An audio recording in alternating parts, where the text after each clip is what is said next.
Nuove rotte sul mercato domestico come Catania, Lamezia e Bari, destinazioni sui mercati emergenti europei, collegamenti potenziati con Russia e Nord America e raddoppio degli equipaggi da 12 a 24 entro giugno.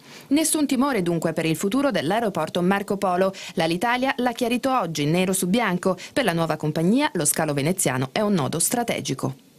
Così importante abbiamo deciso che dopo Roma e Milano, Venezia sarà una nostra base operativa, quindi con degli aerei, del personale che crescerà, perché Venezia è terzo aeroporto italiano e un'area da presidiare in maniera importante. Venezia credo che sia un elemento fondamentale nello sviluppo turistico dell'Italia e quindi è giusto che noi fossimo a Venezia prima di altre località. Oltre che a Venezia c'è un territorio attorno a Venezia che è straordinario, che è fatto di piccole e medie imprese, che è fatto di zone turistiche straordinarie. Quindi insomma il nord-est dell'Italia è un valore straordinario.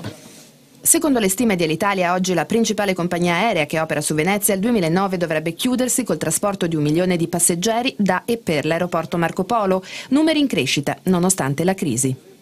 Venezia ha continuato a crescere, certo che farlo avendo al fianco l'Italia è tutt'altra cosa, avendo l'Italia scelto Venezia come una delle sue basi più importanti in Italia, questo ci apre grandi prospettive, soprattutto verso quell'indirizzo di internazionalizzazione che ben si sposa con la natura stessa del Veneto.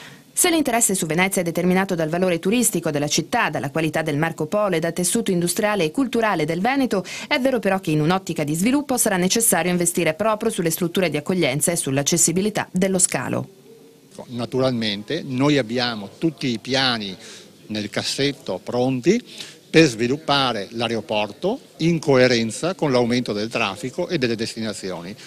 Intanto la SAVE lancia una promessa: il primo volo diretto per la Cina partirà entro l'estate del 2010, destinazione Shanghai.